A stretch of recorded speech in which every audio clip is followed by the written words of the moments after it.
പിള്ളേരുടെ പപ്പയ്ക്ക് ഇല്ല ഇത്രയും വണ്ടിപ്രാന്ത്. ഇതിപ്പോ എവിടെ പോയാലും ഈ വണ്ടി കയ്യിലുണ്ടാവും.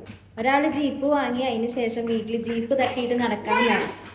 എവിടെ പോയി കഴിഞ്ഞാലും ജീപ്പ് ജീപ്പ് ജീപ്പ്. മുമ്പ് JCB ആയിരുന്നു, ഇപ്പൊ ജീപ്പുമ്മയായി ക്രേസ്. എനിക്കോ വണ്ടി മോഡിഫൈ ചെയ്യാൻ പറ്റില്ല, എന്റെ മക്കളെ ജീപ്പ് മോഡിഫൈ ചെയ്യട്ടെ, അതെ അവര് അനുഭവിക്കട്ടെ ഫ്രീഡം. ജീപ്പ് കാണിച്ച് പണ്ട് അപ്പനൊക്കെ ബൈക്ക് ഓടിച്ചിരുന്നുണ്ട്, എനിക്ക് ബൈക്കിനോടായിരുന്നു ഒരു വണ്ടിപ്രാന്ത്. ജനിച്ചപ്പോ മുതൽ കാറെല്ലാം കണ്ടോടെയുണ്ട്, ഇപ്പൊ ഇവർക്ക് ജീപ്പിനോട് വലിയ വലിയ ഏത് വണ്ടി കണ്ടാലും പപ്പടെ ജീപ്പ് പപ്പടെ ജീപ്പ് പപ്പടെ ജീപ്പ്, ഇതല്ലേ ഇവർക്ക് പറയാനുള്ളൂ, വേറെ ഒന്നും പറയാൻ.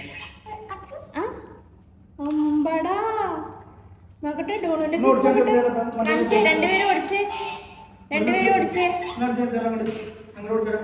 ആ ഓടിക്ക് കാണട്ടെ.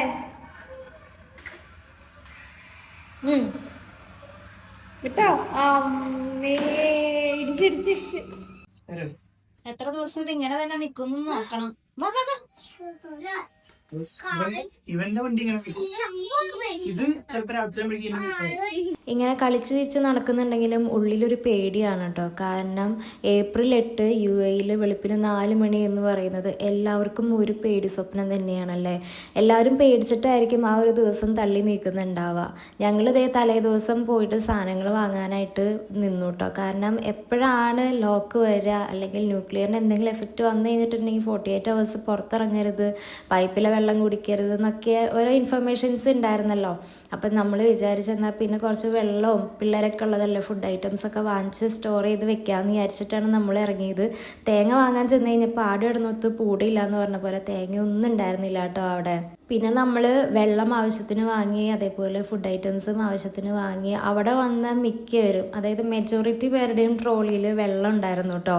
അപ്പം തന്നെ മനസ്സിലായി എന്തോ വരാനിരിക്കുന്നുണ്ട് തമ്പുരാനെ. എല്ലാവരും ഭയങ്കര സേഫായിട്ട് നിൽക്കാൻ വേണ്ടിയിട്ടുള്ള പ്രിക്കോഷൻസ് ഒക്കെ എടുത്തുകൊണ്ടിരിക്കുകയാണ് എന്നുള്ളത് മനസ്സിലായി. എന്തെങ്കിലും ആവട്ടെ, ഒന്നും സംഭവിക്കാതിരിക്കട്ടെ എന്നുള്ള പ്രാർത്ഥനയോട് കൂടിയാണ് ഞങ്ങൾ സാധനങ്ങളൊക്കെ വാങ്ങിച്ചിട്ട് രാത്രി ഇതേ വണ്ടിയിൽ കയറി നേരെ റൂമിൽ എങ്ങനെയെങ്കിലും എത്തിയാൽ മതി എന്നായിരുന്നു കേട്ടോ. കാര്യം 4 മണിക്കാണ് അവർ സമയം പറഞ്ഞിട്ടുള്ളൂ എന്നുണ്ടെങ്കിലും ഭയങ്കര പേടിയായിരുന്നു സത്യം പറഞ്ഞു കഴിഞ്ഞാൽ. അങ്ങനെ പിള്ളേരൊക്കെ വണ്ടി കയറ്റിയിട്ട് നമ്മൾ നേരെ ഇതേ റൂമിലേക്ക് പോയി. ഒരുപാട് സാധനങ്ങൾ ഉള്ളതുകൊണ്ട് തന്നെ പിന്നെ താഴെ ട്രോളി ഉണ്ടായിരുന്നില്ല, അപ്പോൾ കയ്യിൽ പിടിച്ചിട്ട് തന്നെ വരണം.